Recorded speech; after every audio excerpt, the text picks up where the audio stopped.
Hello, everybody.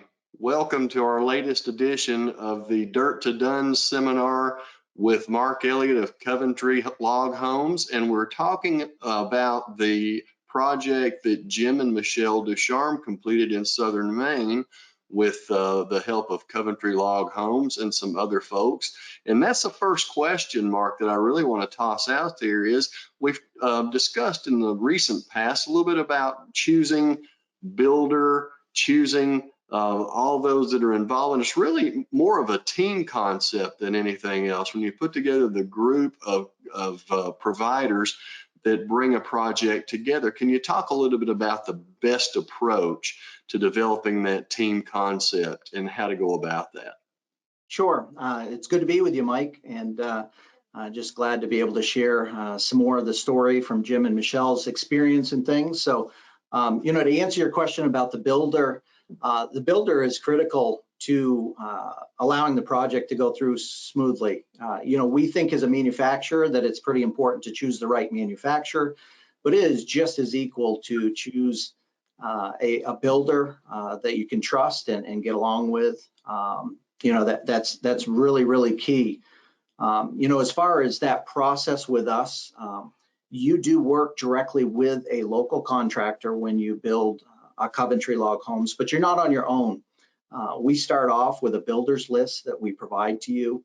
And we'll usually, there's quite a number of builders that are on the list, but we typically know what their schedule looks like, maybe what their builds typically include, and we can kind of tailor that to what your needs are, what you've told us that is of interest in a builder to you. We might be able to highlight 2 or 3 names for you to definitely check out. And then from there, it's just really making phone calls, emails, getting a hold of these builders, finding a builder that you trust. You could take a great product from a manufacturer and couple that with a builder that just doesn't care or just doesn't have the know-how to do what they're doing, and it turns out to be a horrible project. Or you could take even a bad product and put a good builder with them, and they could do a really good job. And if you can combine those two together, a good manufacturing process that's thought through the design and all of that, and put that together with a good builder, then you've got a winning combination. One of the biggest things to that, along with the trust, is that just the ability to communicate, just some things to consider. When you speak to a builder the first time, you're getting a feel for how they're going to communicate with you. Do they answer your questions? Do they seem to be on the same page? Can you communicate easily with them? You got to like the guy or girl that's going to be running the project and things. So it's really important to go through that process and kind of go with your gut.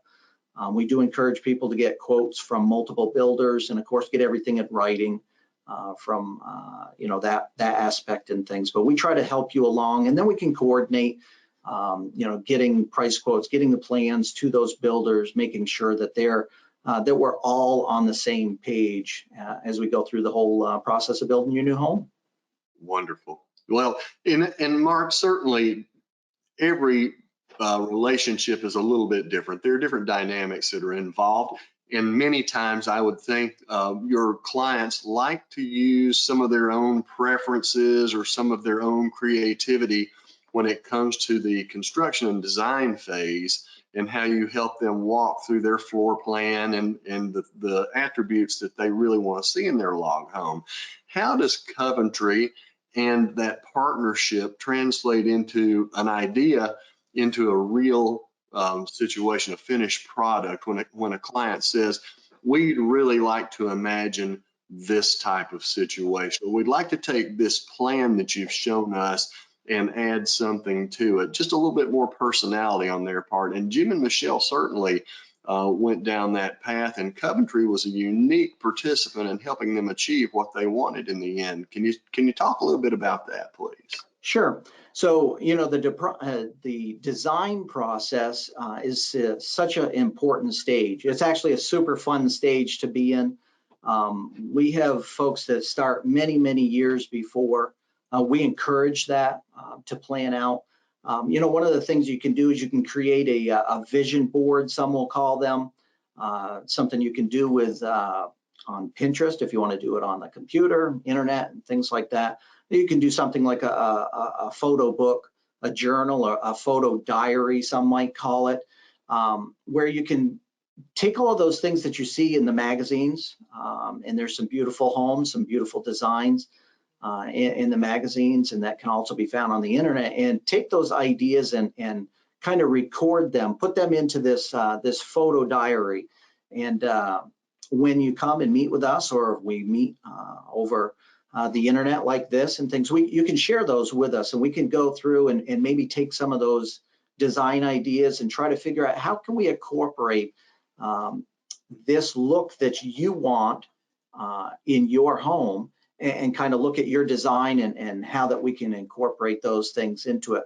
So the design planning stage is super important. We do, I guess, what we would call through walkthrough sessions, when we take those plans, what we call plans for approval, and then maybe go through each room and talk it through. What are you looking for in this particular design? We may need to move windows or doors, or maybe do something different structurally in order to, maybe you have an antique armoire or some other keepsake that you want to make sure is included in this design, and we might have to, take some measurements on that, get windows properly spaced so that they can fit there. Try to take all those from the creativity stage. That a lot of that can be done in that design stage. A lot of it happens though during the build, and that's why having a good builder, someone that you could communicate well with, can take those ideas, and you might stop by the job site and say, hey, we stopped in, looked at things last night, and my husband and I or my wife and I were talking, and we would like to consider doing this in this room. And then just having that good dialogue with the builder that they may be able to come up with ideas. I think that took place with Jim and Michelle. They had a very good builder that they could communicate with and go through that process. Sometimes it involves all of us. Even though we've delivered the package, we may hear back from the builder and say, hey, Jim and Michelle want to do this in here. How could we do this and keep it structural, keep the cost down, and so those things sometimes happen on the job under construction time. Well, and I remember that Jim and Michelle had mentioned to both of us that some of the things they wanted to do were to incorporate some resurfaced wood that had been taken from an existing structure on their property. And you were able to work with them in that regard, and the builder was involved in that, obviously. And then even down to the subcontractors, one of the funny stories that they told me about was the tile that they used in one of their bathrooms. The grout was the situation that was not pleasing to them, and they didn't realize it until the subcontractor who had laid the tile said, I don't think it's the tile you're not pleased with, I think it's the grout. Let me redo it and see how that works out. And it worked out great. So that consultative approach, that flexibility, that insight is a real key. And to know that Coventry, the builders, all the way down to the subcontractors are able to adapt and work those things into the project is just reassuring for a lot of people, I'm sure. Absolutely. Yeah. Well, Mark, another question that came up that Jim and Michelle were very interested in doing was performing some of the work themselves on their project.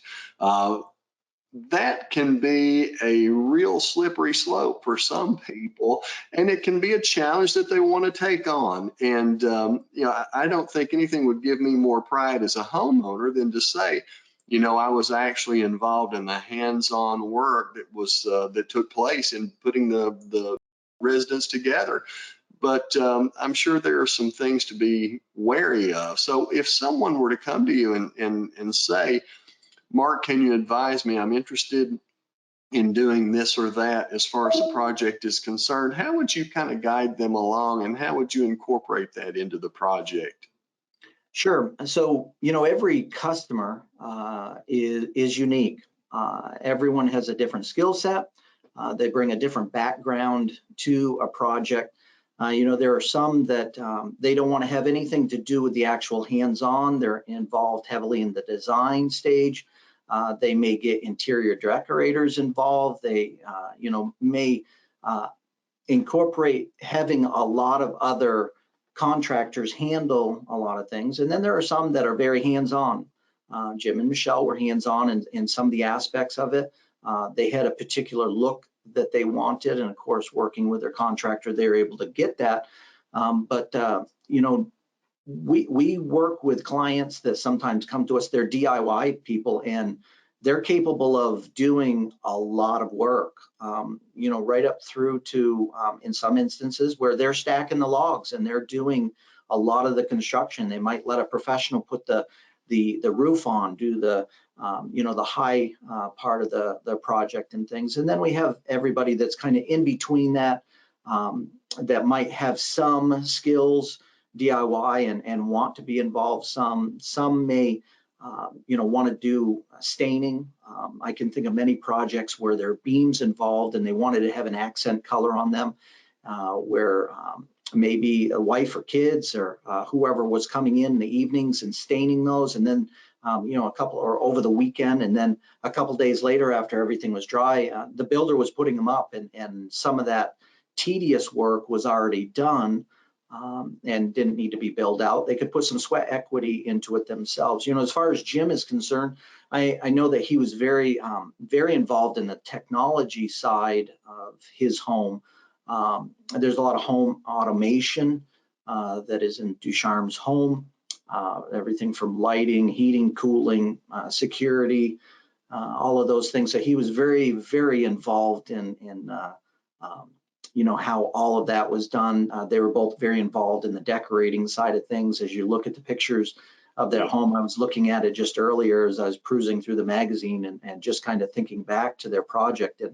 And boy, they have a very good eye for decorating and just putting those finishing touches on there. I guess the biggest thing to remember with this overall, if you're thinking about doing some of the work yourself, is to know your limits.